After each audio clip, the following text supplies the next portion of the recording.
What you're about to see is part 2 in an unintentional series on the differences between the genetics of humans and chimpanzees.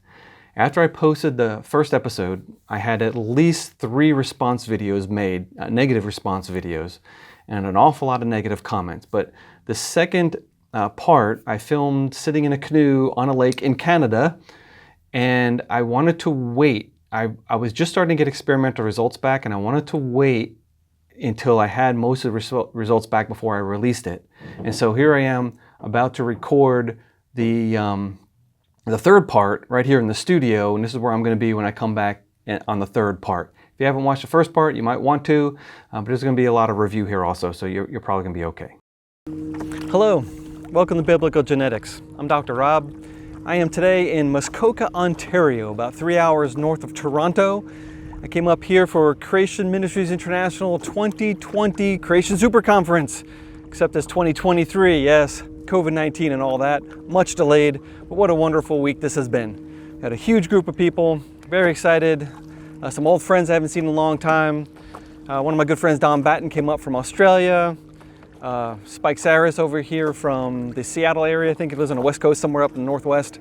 Just a lot of other good people, really enjoying myself, and I needed some time. I needed time to chill, and here I am chilling on this beautiful lake. Some loud motorboats around, but sometimes it's really quiet here. Last time I was in this lake, I actually swam across it with Dr. John Sanford. That was a lot of fun, but that was several years ago now. Now, the reason I want to chill here, just to relax, is because the firestorm that erupted after I posted my last episode. Now, I knew that when I posted that, I was kicking a hornet's nest. I expected the results, and the results were basically what I expected. I mean, I was gonna get a lot of hate mail, or I guess we call it hate comments now. I got more negative comments on that episode than anything I've ever done in my life. Perhaps all my life put together, but probably not, but definitely the most controversial thing I've ever done in my life.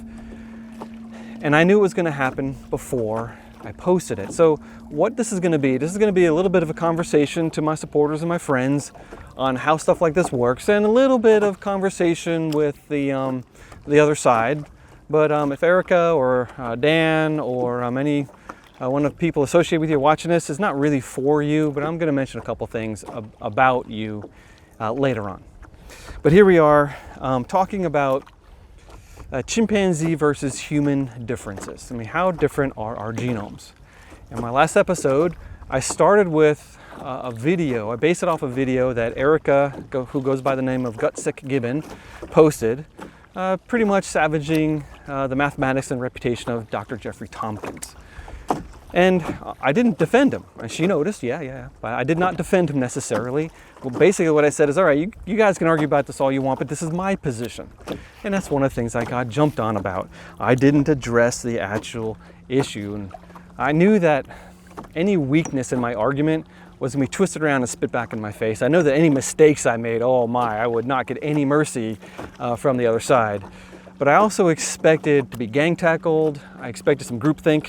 I expected an echo chamber, and sure enough, the comments that I got, the negative comments, they came in waves. Like one day people saying this, and the next day or day after that, they'd be saying something else. These accusations came in groups. I thought that was kind of funny.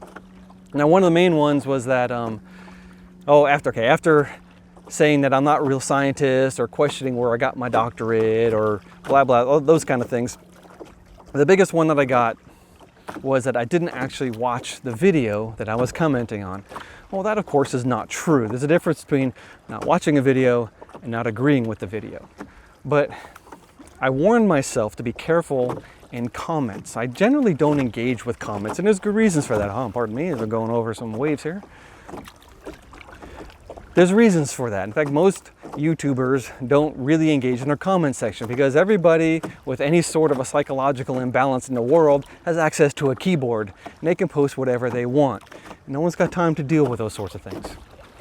But in these comments, I did make a couple, and one of them, it was a big mistake on my part. I should have worded it very differently, but I didn't want to get into the, what I meant to say was, because then you get into that never-ending back and forth battle sort of stuff that I really don't have much of a stomach for. But what I said was that I'm not aware of any creationist who's done this comparison. I'm not aware of any evolutionists done these comparisons either. And then I put a caveat after that, but the caveat was ignored. And sure enough, since Erica has claimed to have done these comparisons I was commenting on, well, obviously I didn't watch the video or I would have known that she did it. Except I can't know what was done. I can't reproduce the results. I know that Jeff had a very easy to find GitHub where you could download his results and you could do all sorts of summaries and stuff like that. I don't know that Erica provided that same information. Maybe I missed it, but I didn't see it. So I can't validate the results. And yet, however, Erica, I want to tell you something. Kudos to you. Good job. Excellent work. You did a hard thing in learning some new skills, and you brought in some experts and some people who can help you, computer programming and whatnot, and you did a bang-up job on a very difficult subject. And I agree with you on some of the most important parts, but there's a couple of things that I'm going to say in a little bit. I don't think that, first of all, BLAST is an appropriate tool to be using, and second of all, I don't think that weighting samples is appropriate for the data set. I'll get to that in a minute. I got a lot of things to explain. Just for the listening audience, most of whom might not have a statistical background, I have to explain what normal data is and tests for normality. I have to explain how the BLAST program works and some of the inner workings that will reveal to us some of the difficulties that people are finding in using that program, a very common program that geneticists use to figure out how different humans and chimpanzees actually are. I was also accused several times of lying, but no, I'm not lying. I was accused of being a chicken, about hiding behind something. I didn't actually post a live link to her video in my YouTube video notes, but I did have a link to all the show notes, which goes to my website, and it's right there. So I posted the link to her video first and then my website link afterwards. That's fine. I'm not hiding anything. In fact, if I was afraid of this, I wouldn't have posted the video in the first place. So clearly I'm ready to engage, but on my own terms. I have no desire to get in a tit-for-tat YouTube battle with YouTube going back and forth and back and forth. And honestly, I really don't want to engage with the people involved. I just don't trust them. And I have reasons to. In fact, the reason why I posted that article on creation.com, Rob Carter was wrong about everything, or whatever the exact title is, with a question mark afterwards in response to that YouTube video, was because I don't think that YouTube is a great place for that kind of a discussion. I didn't want to get into the never-ending battle. So I'm not shying away from it, I'm just doing it on my own terms. Oh, and Dan of Creation Myths fame, you just need to know, and Erica, you also, I'm not hiding anyone's comments. I've never done that. I would not do that. YouTube does have a feature, a little checkbox when you're loading a video. It says hide potentially inappropriate comments for review, and I've always checked that. Now, I don't know where those comments go that get filtered out. I have no idea, actually. But I was just assuming that that would delete the F-bombs or, people that are threatening to blow up a school or something. I don't know how YouTube deals with that. I just figured that that would take out those sorts of comments. Now, if other comments are being deleted, I'm sorry, I did not know, because I've never gotten so many comments in an article before, and I've never really paid that much attention to them either. So there you have it. The comments are there somewhere out in cyberspace, but I'm not actually filtering anybody's comments as long as you don't talk like a total Luddite or a Neanderthal or whatever you want to say. If you're going to engage in the public sphere, well, you're going to do so without the language that I don't like to hear, or minors who might be looking at my YouTube feed would not want to see. So a little interruption there for the lady on the dock to sing "I'm a Little Red Canoe" to me as I paddled by. That was kind of funny. But look, my interlocutor, or have you say that, or my inquisitor, if you will, Erica, she posted a follow-up video afterwards. And yeah, I understand that, but came a little bit before I was ready to publish this video, so it's out there also. I will also have a live link in the show notes. Oh, come on.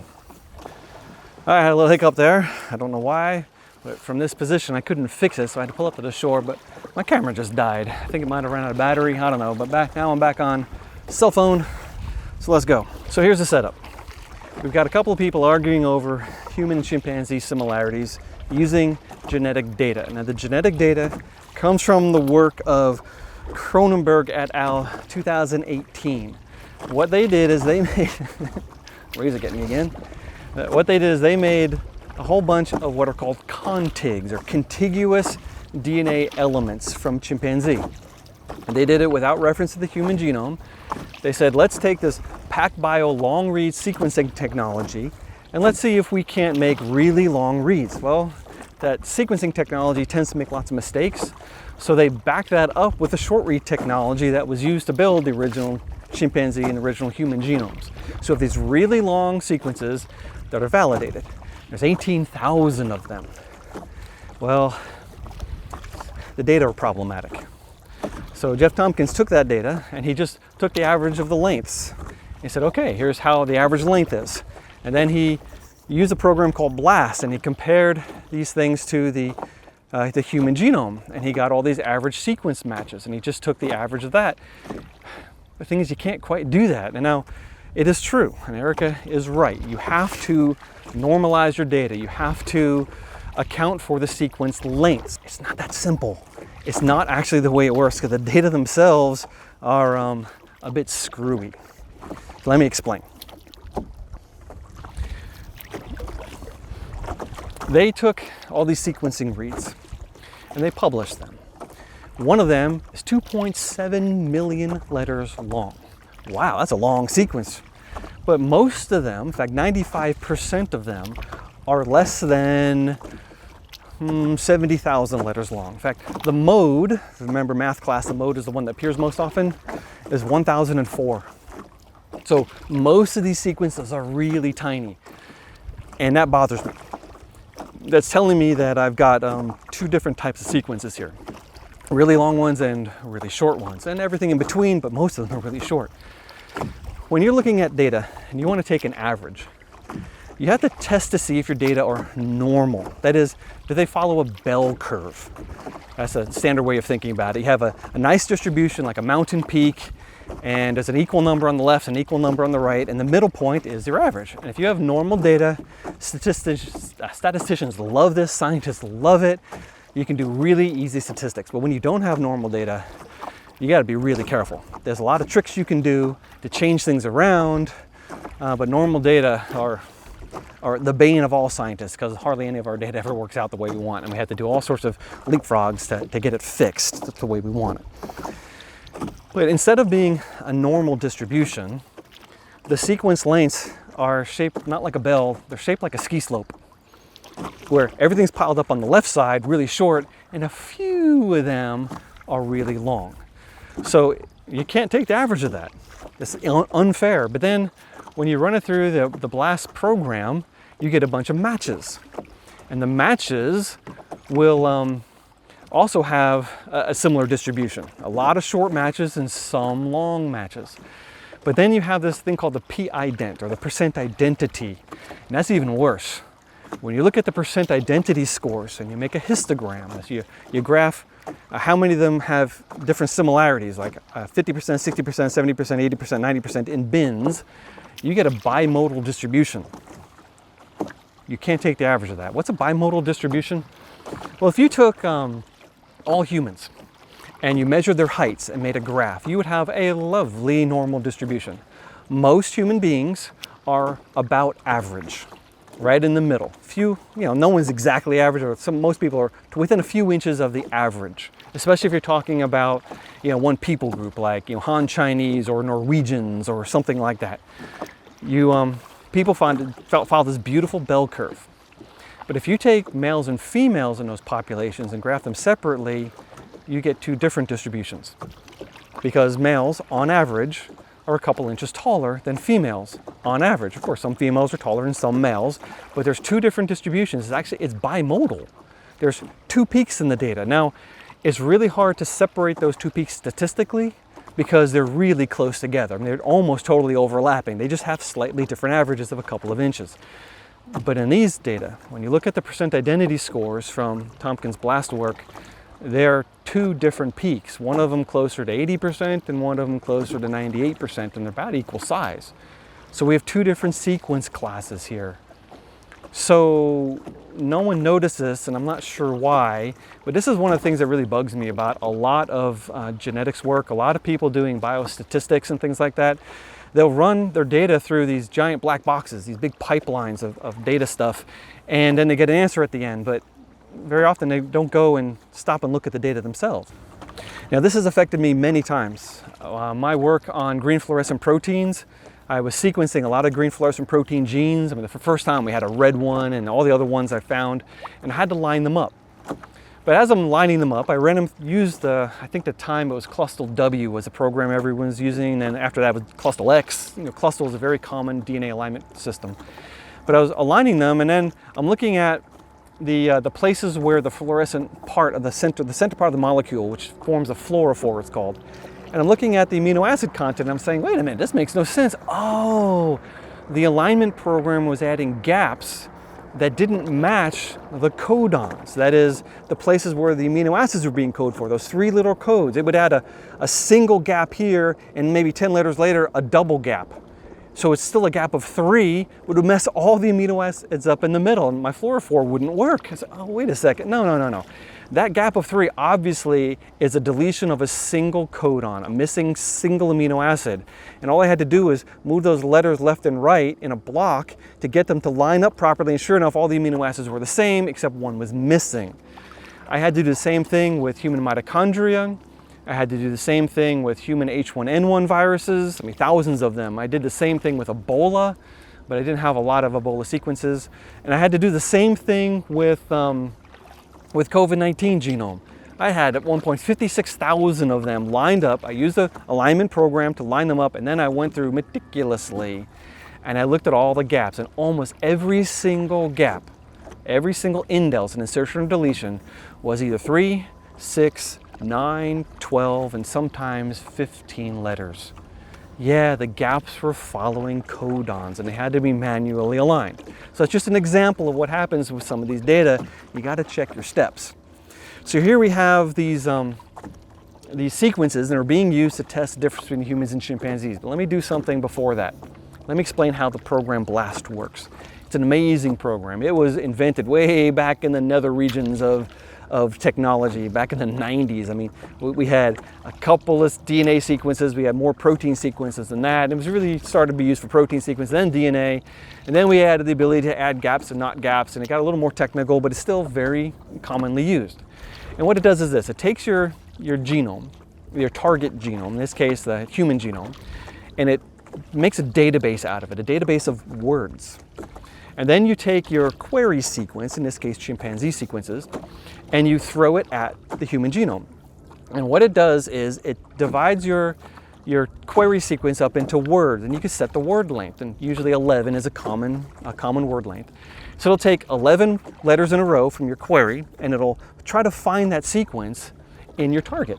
And it can do it very often, because even though you think that 11 to the 4th power is an extremely large number and you would never ever find that randomly, well, in DNA nothing's random.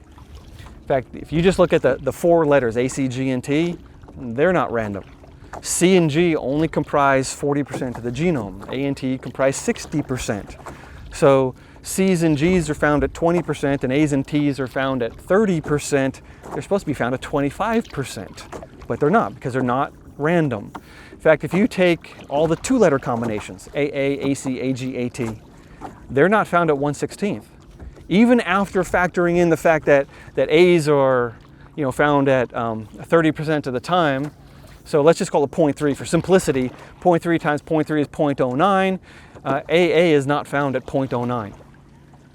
Or 9% of the time. It's not. There's no randomness at any level. So from 2 letters, you can go up to 3 letters. CG is extremely conserved. The CG dinucleotides, not random. You go up to 3 letters, go up to 4 letters, go up to 5 letters, 6, 7, 8, 9, 10. At every level, there's non-randomness, even after factoring in the frequency of the letter combinations at the level below that. So therefore, when you find a sequence in a biological sequence, you can very often find that same sequence in another species. Even distantly related species, because nothing's random. Or the pattern might be due to common ancestry, or the pattern might be due to common design. Either way, that's what it starts with. You find it's 11-letter chunk, and then it tries to extend the alignment. It goes left and right. It tries to add letters, 1 letter at a time, and every time it adds a letter, the score goes up by 1. And every time there's a letter that doesn't match, the score goes down by 1. And if you have an area of good alignment over an extension period, your match, your score will go up and up and up and up and up and up until you get to a place where it no longer aligns very well. Then your score will start to drop. And there's I'm not able to adjust this in my desktop, and I tried ChatGPT to teach me how to do it, and I tried and tried and tried. But there is a apparently hard-coded parameter called the X drop. And there's one for ungapped, and there's one for gapped, and there's a final X drop value also. But it's typically set around 20. In other words, if your score drops by 20 from whatever highest score you ever had, then the alignment will kick out, and that's what is reported, that sequence. But what it does is it'll go from your highest match and keep on going, and when it drops below 20, it'll back up to the place where you had your highest score. So if you go out 1,000 letters and you have a great match, and then the next 1,000 letters you don't have such a good match, and then the next 1,000 letters you have a terrible match, it'll go all the way back to that first 1,000 letters, and that's the match it'll report. It'll report a match of 1,000 letters, and the score will be associated with that. So that's one of the huge limitations of BLAST. It's the basic local alignment tool. It only gives you local alignments. It'll only give you the highest percent match of any given stretch of DNA. So it's not good for anything. It doesn't tell you the percent similarity on the rest of the genome. In fact, when I looked at that longest piece of 2.7 million letters, more than 90% of it didn't match the human genome. It wasn't even included in the calculation. It just gave you the region of highest match and ignored everything else. So even if you were to take that high value as the percent match, well, obviously the real match is less than that. How much less? I don't know. You'd have to take that long sequence and break it up into lots of little pieces, blast each one of them independently, which, okay, so I did it. And what you get is an average match, and this time you don't have to weight your samples because all your sequences are the same length. The average match dropped by 1.6%. And so if you had a sequence of a match of 1 million letters long, if the next 20 letters don't match, it'll drop right there. That's where it'll stop, and it'll only report those million. If you have a sequence of 1,000 letters that matches and the next 20 don't match, it'll stop there also. See, it's an absolute number, it's not a percent. I would much rather have it match, I'm looking for things that are 99%, and when it drops below 98%, that's when it should kick out. But it's not what it does. It's an absolute count of number. So what we call the BLAST book, this great little book with the coelacanth on the cover that all the scientists in genetics had, has this wonderful diagram inside that explains X drop and where it cuts off, and the fact that the sequence report will back up to the area of the highest match. So BLAST is only giving you the best results. You don't know the rest of the genome unless you test it. And so I need to know. I really want to get into the data, get my nose into it, see what's going on. And sure enough, it did not take long to figure out what was happening. I just took one of the short 1,000 base pair sequences and I blasted it against the human genome. This time I'm using the telomere to telomere program human genome. This is a brand new, has no ends in it at all. It's the first ever complete human genome, including the Y chromosome. I'm using that as my BLAST database. So I took one of the small 1,000 base pair chimp sequences and blasted it against that, and I got 5,000 hits. 5,000. See, Erica and Jeff are forcing it to only give the most significant value. No, I said, give me all the significant ones. I got 5,000 hits, and they're all on chromosome 7. And they're all in the same region of chromosome 7. All sorts of different lengths. All sorts of different numbers and lengths of gaps. This is a repetitive section of DNA that happens to match up on chromosome 7 a little bit, but BLAST is stuttering. It's giving me all sorts of results that it thinks are significant, but they're not. I mean, what do you do with a sequence like that? Usually you just exclude it from your analysis. So weighting doesn't apply here. You need more data filtering, or you'd have to look at each one of these 18,000, see if it's repetitive DNA or not, look at the region, and then maybe manually pick out the region of best alignment. No, this area has very bad alignment. It might have a similar sequence at the base, but there's many deletions, insertions, maybe inversions, maybe segmental duplications. All sorts of weird things are happening here, and each one of those would have to be a mutation that happened at some point in the human-chimp phylogeny and then got fixed in humans or chimps, or maybe it's not even fixed in humans or chimps. So we had to do more data filtering. I took one of the sequences that had 5,000 letters, and I got 3 million significant hits all over the human genome. Almost every chromosome, all over the place. 3 million hits. Some of them are long, some of them are short, but it's a matter of statistics here. Which one is the true match?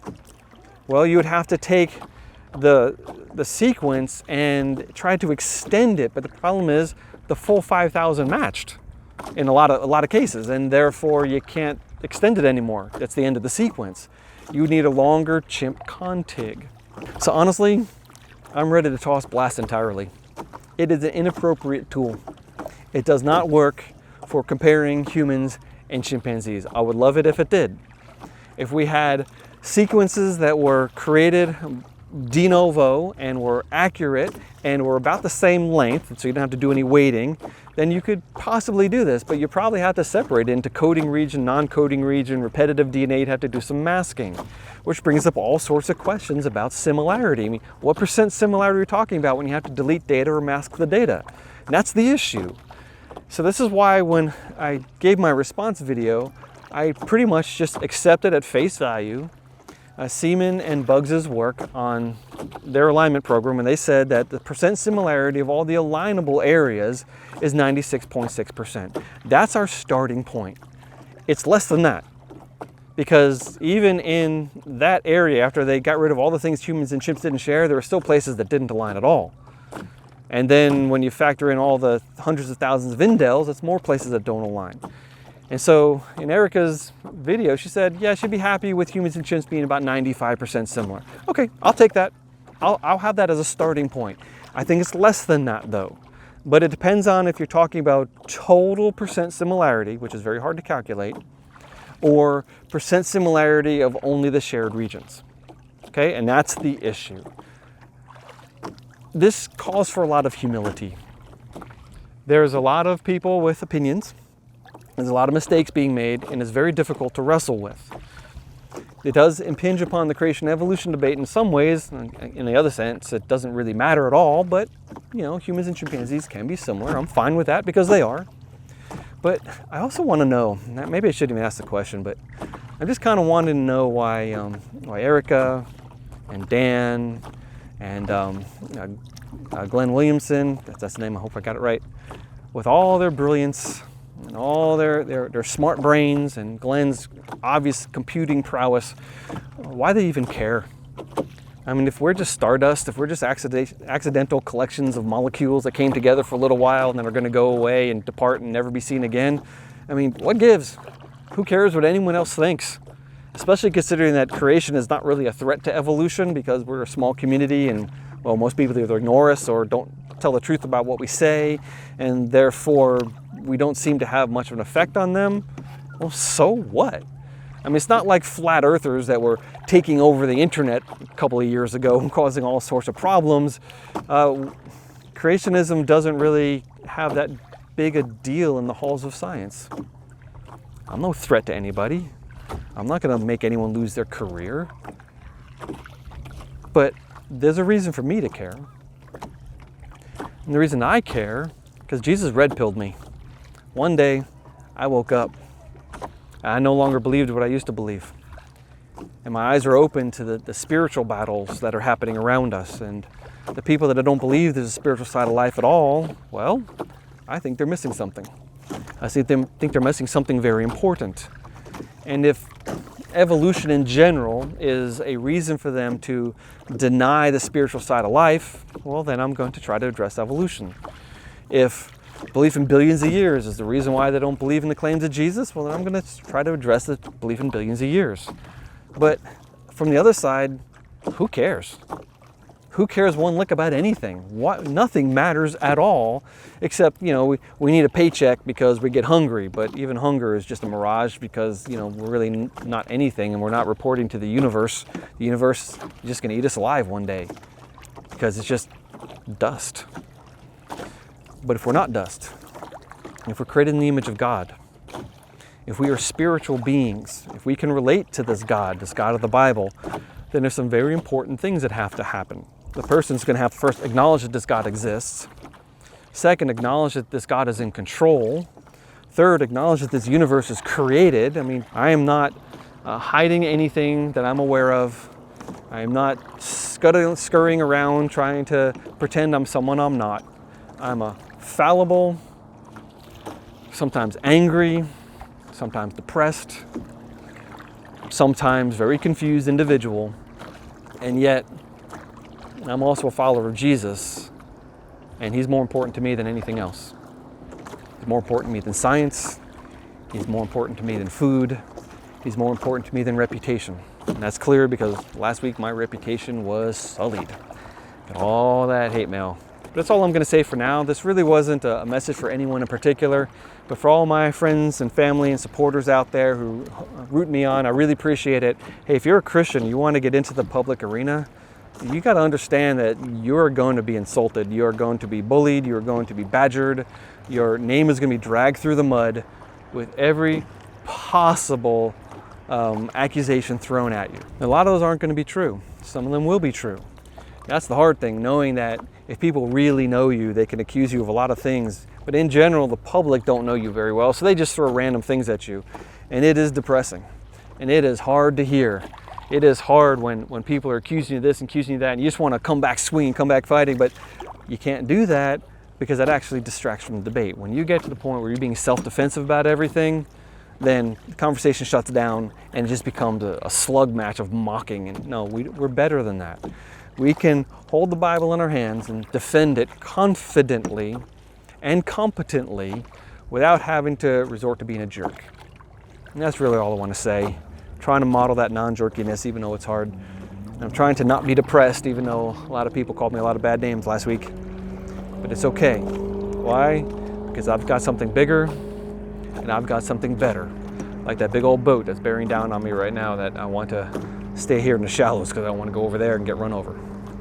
Hey, y'all have an awesome week. Thank you for your support. Appreciate it much. If you'd like to help contribute to biblical genetics, there's a link in the show notes, as well as links to the videos that I've been discussing. God bless. Well, I hope that was somewhat informative. Please come back for part 3. I'll be right here in the studio. In fact, I'm ready to record it right now.